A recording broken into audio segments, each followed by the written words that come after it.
Harish Rao sir ఇప్పుడు కొంచెం interruptions లేకుండా ఇది ఫైనాన్స్ మినిస్టర్ గారు ఆన్సర్ చేయాలి సార్. ఇంతమంది మంత్రులు వేస్తే కష్టమైంది అధ్యక్ష. అధ్యక్ష గౌరవనీయులు జూపల్లి గారు అది పద్దుల మీద వచ్చినప్పుడు వారిని మాట్లాడమనండి, మేము కూడా చెప్తాం. అధ్యక్ష గౌరవనీయులు జూపల్లి గారు నేనేమి నా సొంతగా చెప్పలే, ఇది 2026-27 తెలంగాణ బడ్జెట్ ఇన్ బ్రీఫ్ గౌరవనీయులు ఆర్థిక మంత్రి వారి ఫోటోతో సహా వారి సంతకంతో సహా వారు పెట్టిన బుక్లో నుంచే చెప్తున్నా.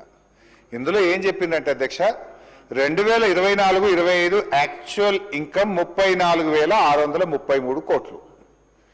ఈ ఇయర్ ఎక్సైజ్ మీద 46,941 కోట్ల ఆదాయం తెచ్చుకుంటామని అంచనా పెట్టారు. దానికి దీనికి తేడా 12,338 కోట్లు. ఈ 12,338 కోట్లు ఎట్లా ఆదాయం వస్తుందో బట్టి గారు సమాధానం ఇవ్వండి.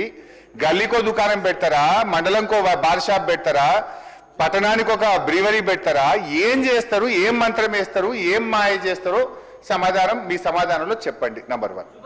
నంబర్ 2 అధ్యక్ష పెద్దలు జూపల్లి గారు నేను అందులో పోతే టైం వేస్ట్ అయిద్దని చెప్తలేను, కానీ వారు ఏమన్నారు 10 ఏళ్లలో 25,000 కోట్లు పెరిగింది అన్నారు. అంటే సంవత్సరానికి 2,500 కోట్లు పెరిగింది అని వారు నన్ను ప్రశ్నించారు.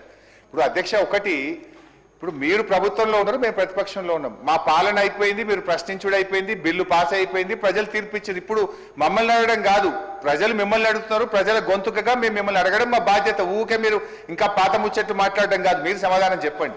But one thing is clear, 10 ఏళ్లలో యావరేజ్ బీఆర్ఎస్ హయాంలో 2,500 పెరిగిందని మీరే చెప్పారు.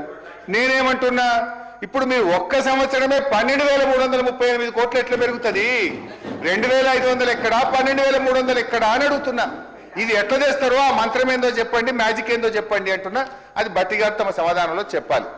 ఇక పోతే అధ్యక్ష అవుతుంది I'm not yielding sir, I'm not yielding sir, I'm not yielding sir, please sir. ఇది కరెక్ట్ కాదు సార్, సార్ కరెక్ట్ కాదు సార్, సార్ సార్ ఏం సార్ ఇది?